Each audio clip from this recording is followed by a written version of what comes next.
చెమటలేం చిందించాలా, శ్రమపడేం పండించాలా, పెదవిపై చిగురించేలా చిరునవ్వులు.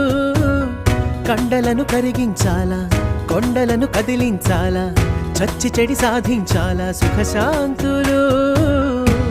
మనుషులని పించే